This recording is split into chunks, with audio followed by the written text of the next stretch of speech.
Caribbean Court of Justice (CCJ) has dismissed an appeal filed by opposition leader Alan Chasney in a long-standing legal dispute involving St. Lucia's Deputy Prime Minister Dr. Ernest Hilaire. The case, which dates back several years, focused on the removal of custom charges linked to the importation of a Land Rover Discovery vehicle after Hilaire's return from a diplomatic post in London. The CCJ's ruling, delivered on October 15th, supports previous judgments made by both the High Court and the Court of Appeal in St. Lucia, which had rejected Chasney's claims.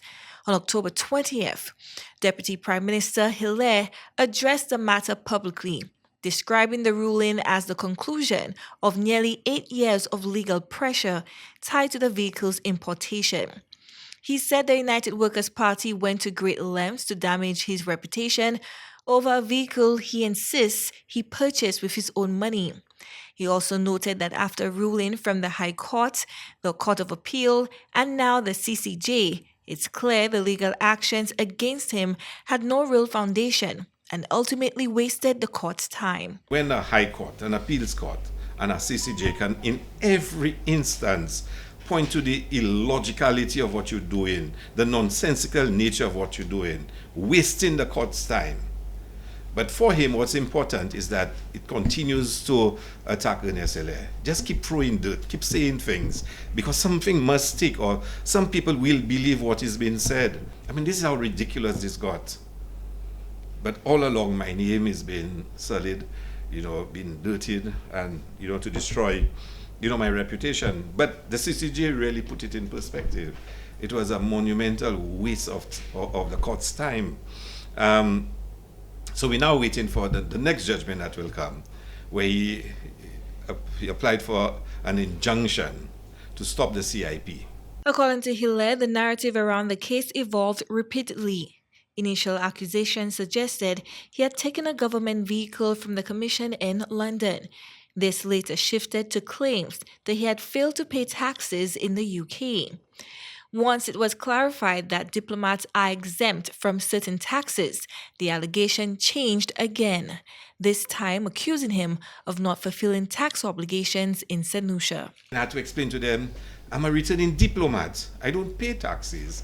And then they pointed out that you had not paid the VAT, and the exemption for returning diplomats at that time did not cover VAT. And then I pointed out to them, well, it's not my responsibility to pay the VAT. It's the state's responsibility to pay the VAT because I'm a returning diplomat. And then we discovered documents where the Ministry of Foreign Affairs actually tried to pay the VAT when they realized that the VAT had in fact not been paid. But then the government then stopped it from being paid so they can say, I had not paid it. But it was explained again, it's not my responsibility. I am a returning diplomat. Hilaire also stated that efforts were made to seize the vehicle through the Customs Department, with multiple attempts allegedly made until a comptroller agreed to proceed. That same individual is now said to be seeking political office under the United Workers' Party. How do you have been engaged in all those activities and end up being a candidate together with Alan Chasney, but still deny that you had any political intentions when you did what you did? But that person seemed to have, and so from my reading of the document, seemed to have suggested that they can get the job done, they can get it done, and was made acting controller. And what the person then claimed is that I did not submit the right documents. My lawyers wrote and said, look, can you cease and desist and stop harassing Ernest Hilaire because he has provided you with all the documents you need. But he insisted he does not have the documents and proceeded to charge me and also to seize the vehicle. The vehicle was seized for 1 year because he claimed I did not give the right documents. In response, Hilaire filed a case against both the customs official and the Attorney General, asserting that he had submitted all required documentation.